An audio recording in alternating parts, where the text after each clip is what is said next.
The Foundations of Wisdom playlist. Before you can master life, you must first master yourself.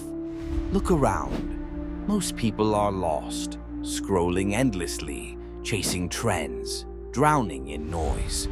The world is chaotic, overwhelming, and deep down, you know it too. Everywhere you turn, someone tells you, money is the key. Follow your passion. Be whatever you want. Yet, instead of freedom, you feel stuck. And while you're trying to figure it all out, life keeps moving. The bills don't wait. The responsibilities pile up. The world spins on, ready or not. The truth, no one teaches you how to think, how to decide, how to lead yourself. So what do most people do? They distract themselves, scrolling, binge-watching, consuming, avoiding the silence.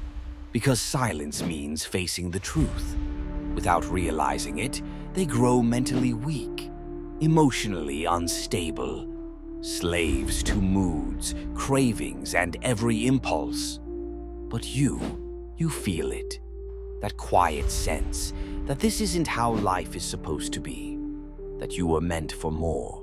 And you are right, the answer. Master yourself or be mastered by everything else. This is where you begin, not by fixing the world, but by building the strength to stand firm, by learning to think clearly, focus deeply, and act with intention. This is the foundations of wisdom, and it all starts right here.